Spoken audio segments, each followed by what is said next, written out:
Hi guys, welcome to விஷோ info. Aloo samosa எப்படி செய்யுதுன்னு பார்க்கலாங்க. வீடியோக்குள்ளே போகிறதுக்கு முன்னாடி நீங்கள் இன்னும் நம்ம சேனலை சப்ஸ்கிரைப் பண்ணனா சப்ஸ்கிரைப் பண்ணுங்கள். அப்படியே பக்கத்தில் இருக்கிற பெல் ஐக்கானை கிளிக் பண்ணுங்கள். அப்போ தான் நான் போஸ்ட் பண்ணுற வீடியோ எல்லாத்தையும் நீங்கள் உடனே பார்க்கலாம். வீடியோக்குள்ளே போகலாங்க. ஆலு சமோசா செய்கிறதுக்கு மாவு பிசைஞ்சு வச்சுக்கலாம். மைதா 1 கப் எடுத்து வச்சுருக்கேன். ஒரு 1/2 கப்பு தண்ணி, ஒரு 1/2 டீஸ்பூன் அஜ்வின் எடுத்துக்கலாங்க. அப்புறம் இந்த ரெசிபிக்கு தேவையான உப்பு, அப்புறம் கீ எடுத்துக்கலாம். இப்போ மாவு எப்படி பிசைறதுன்னு பார்க்கலாங்க. ஒரு பவுல் எடுத்துக்கலாம். இதில் அந்த 1/2 கப்பு தண்ணி சேர்த்துக்கலாம். நாம் எடுத்து வச்சுருக்க ஓமம் அஜ்வினை சேர்த்துக்கலாம். இந்த ரெசிபிக்கு தேவையான உப்பை சேர்த்துக்கலாம். இப்போ மாவு போட்டுக்கலாம். நீங்கள் கோதுமை மாவில் செய்கிறதுனால செஞ்சுக்கலாம். இப்போ நான் மைதா மாவில் செய்கிறேன். அப்புறம் இதுக்கு தேவையான கீ சேர்த்துக்கலாம். கீ சேர்த்து நம்ம சமோசா செஞ்சால் நம்மளோட சமோசா சூப்பராக இருக்கும். இந்த அளவுக்கு ஒரு 2 டீஸ்பூன் தாராளமாக சேர்த்துக்கலாங்க. மாவு பிசைஞ்சிக்கலாம். ஆலு சமோசாவுக்கு பதமாக மாவு பிசைஞ்சு வச்சாச்சுங்க. மாவு காயாமல் இருக்கிறதுக்கு மறுபடியும் மேலே எண்ணெயோ கீயோ ஏதோ ஒன்று நம்ம போட்டு வைக்கலாங்க. ஒரு 1/2 அன் ஹவர் ஊறட்டும். அதுக்குள்ளே சமோசாவுக்கு உள்ளே வைக்கிற அந்த மசாலா ரெடி பண்ணிக்கலாம். இது அப்படி ஒரு 1/2 அன் ஹவர் ஊறட்டுங்க, பார்க்கலாம். இப்போ அந்த சமோசாக்குள்ளே வைக்கிற ஸ்டஃப்புக்கு தேவையான பொருளாக பார்க்கலாங்க. ஆலு சமோசா, அதாவது உருளைக்கிழங்கு சமோசாவுக்கு தேவையான பொருள்லாம் பார்க்கலாங்க. உருளைக்கிழங்கு வேக வச்சு எடுத்து வச்சுருக்கேன். இதை மசிச்சு எடுத்துக்கலாம். மிளகாய்த்தூள் எடுத்து வச்சுருக்கேன். தனியாத்தூள், கரம் மசாலா, உப்பு, கொத்தமல்லி தழை, பச்சை மிளகாய் கட் பண்ணி வச்சுருக்கேன், சாட் மசாலா, மஞ்சள் தூள். இப்போ இதையெல்லாம் நல்லா மிக்ஸ் பண்ணிக்கலாங்க. வேக வச்ச உருளைக்கிழங்கு நல்லா மசிச்சு வச்சுருக்கேங்க. இப்போ நம்ம இது கூட சாட் மசாலா, கரம் மசாலா, மஞ்சள் தூள், தனியாத்தூள், அப்புறம் சில்லி பவுடர், சால்ட்டு சேர்த்துக்கலாம். பச்சை மிளகாய், கொத்தமல்லி தழை. இப்போ இதையெல்லாம் சேர்த்து நல்லா மிக்ஸ் பண்ணிக்கலாங்க. டேஸ்ட்டு செக் பண்ணிக்கலாம். சமோசாவுக்குள்ளே வைக்கிற ஸ்டஃப் ரெடி ஆகிடுச்சுங்க. இப்போ இதை எண்ணெய் ஊற்றி ஒரு 2 நிமிஷம் நல்லா வதக்கி எடுத்துக்கலாங்க. நான் பேனை ஹீட் பண்ணி வச்சுருக்கேன். இப்போ இதில் வந்து 1 டேபிள் ஸ்பூன் ஆயில் சேர்த்துக்கலாம். நம்ம சேர்த்த ஆயில் ஹீட் ஆகட்டும். ஆயில் ஹீட் ஆகிடுச்சு. இப்போ ஒரு 1/2 டீஸ்பூன் சீரகம் சேர்த்துக்கலாம். சீரகம் பொரிய ஆரம்பிச்சிருச்சு.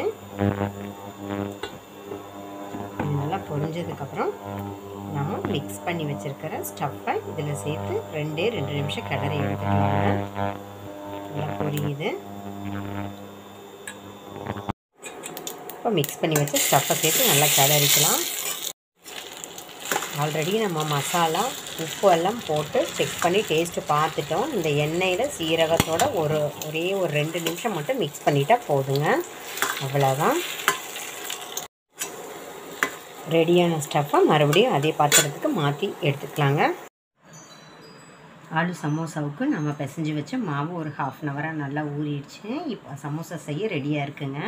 அதுக்குள்ளே வைக்கிற ஸ்டஃப் ஆலு சமோசா ஸ்டஃப் ரெடியாக இருக்குங்க. இப்போ நம்ம சமோசா செய்ய ஆரம்பிச்சிடலாம். சமோசா செய்கிறதுக்கு இப்போது மாவு இதிலேருந்து எடுத்துக்கலாங்க. தேவையான அளவு மாவு எடுத்துக்கலாம்.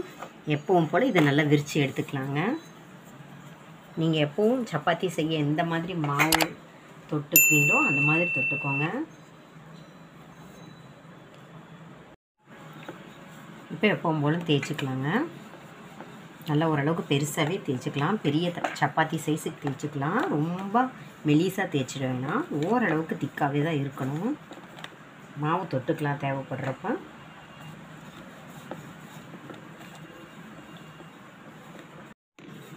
இந்த அளவுக்கு ரெடி பண்ணதுக்கப்புறம் நம்ம ஒரு கத்தி எடுத்து இதை கரெக்டாக ஹாஃபாக கட் பண்ணிக்கலாங்க. அப்போ தான் இதில் 2 சமோசா செய்ய முடியும். பாருங்கள், இது கரெக்டாக கட் பண்ணியாச்சு. இப்போ இதை வந்து ஒன்றை மட்டும் இதில் நம்ம எடுத்துக்கலாம். இன்னொன்று அந்த பக்கம் எடுத்து வச்சிடலாம். இப்போ இந்த ஒன்றில் ஃபஸ்ட்டு தண்ணியை தொட்டுக்கலாம். தண்ணி நம்ம பக்கத்தில் எடுத்து வச்சுக்கணும். தண்ணியை எடுத்துகிட்டு இப்படி தேய்ச்சிக்கணும். இந்த மாதிரி தேய்ச்சதுக்கப்புறம்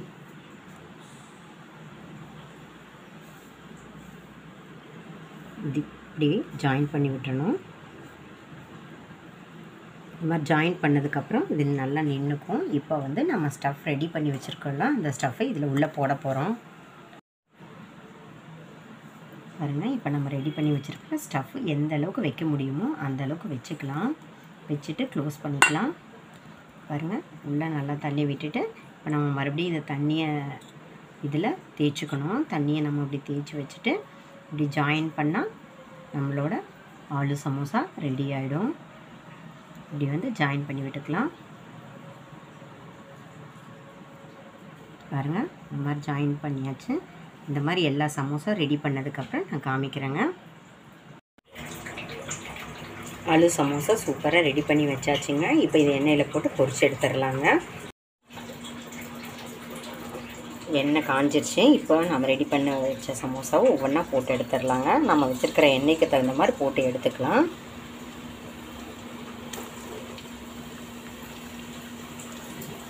மெதுவாக போடலாம். பொத்துன்னு போட்டோம்னா எண்ணெய் தெரிக்கும். பொறுமையாக போட்டு எடுத்துக்கலாங்க. ஒரு நிமிஷம் கழித்து திருப்பி விடலாங்க. பாருங்கள், இப்போ சமோசா லைட்டாக கலர் சேஞ்ச் ஆகிருக்கு. இப்போ வந்து நம்ம மெதுவாக திருப்பி போட்டுக்கலாம். இந்த மாதிரி பொறுமையாக திருப்பினோம்னா அது உடஞ்சி உள்ளே இருக்கிற ஸ்டஃப் வெளியே வராமல் கரெக்டாக இருக்குங்க. நல்லா எண்ணெயை காய வச்சுட்டு சமோசா போடும்போது ஓரளவுக்கு மீடியம் ஃப்ளேம்லேயே வச்சு நம்ம சமோசா வேக வச்சுக்கலாங்க. ஃப்ரை பண்ணால் தான் கரெக்டாக இருக்கும். மீடியம் ஃப்ளேம்லேயே வச்சு ஃப்ரை பண்ணி எடுத்துக்கலாம். இப்போ இன்னும் ஒரு நிமிஷம் நல்லாவே வேகட்டும். நல்லா ஃப்ரை ஆனதுக்கப்புறம் பார்க்கலாம். சமோசா சூப்பராக ஃப்ரை ஆகிடுச்சுங்க. இப்போ இது ஒரு பிளேட்டுக்கு மாற்றிக்கலாங்க. சமோசா ரெடி ஆகிடுச்சு. இப்போ இதை பிளேட்டிங் பண்ணிடலாங்க. எல்லா சமோசாவும் பொரித்து ரெடி பண்ணியாச்சு. பிளேட்டிங் பண்ணிடலாம்.